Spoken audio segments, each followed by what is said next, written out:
احنا النهارده موجودين في المتحف المصري الكبير The Grand Egyptian Museum GEM. احنا دلوقتي قدام مجموعه من التماثيل الرائعه والتي تعرف بتماثيل القا، وهي مجموعه تماثيل خشبيه. التماثيل دي كانت بتوضع داخل المقبره مع المتوفى عشان خاطر تمكن الروح او تمكن القرين ان هو يتعرف على صاحبه من خلال ملامحه، ملامح الوجه، ومن خلال تفاصيل الجسد. زي ما احنا شايفين هنا في تماثيل بتسمى تماثيل الكتله، ولكنها على شكل صغير، وتماثيل الكتله دي كانت بتصنع عشان خاطر ما تاخدش مسافه كبيره داخل المقبره، وعشان خاطر كمان يكون في مسافه او مساحه يتكتب عليها كتابات هيروغليفيه او نصوص دينيه. وكانت بتصنع برضو عشان خاطر حاجه كمان، الا وهي ان ما تكونش سهله الكسر.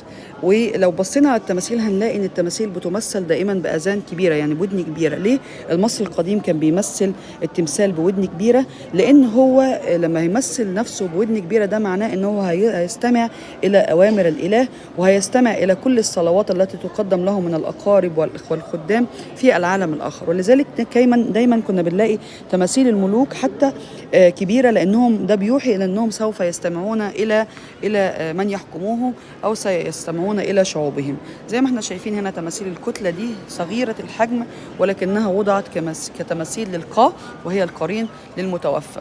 وزي ما احنا شايفين برضو التمثال بيمثل بعين واسعة وتنظر إلى الأعلى، أي تنظر إلى المستقبل، أو تنظر إلى العالم الآخر.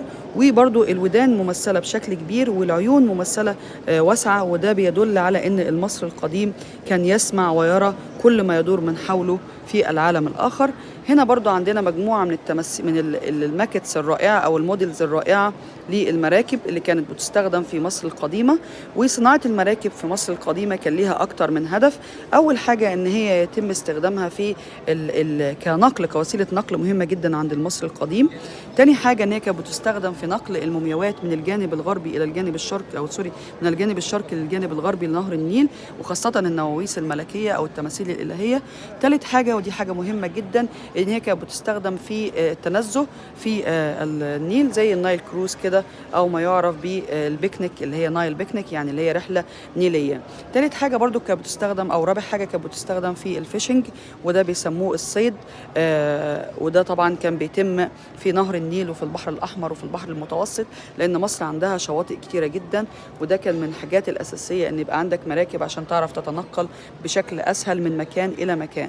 عندنا برضو مجموعه موديلات، المودلز دي اللي موجودة هنا،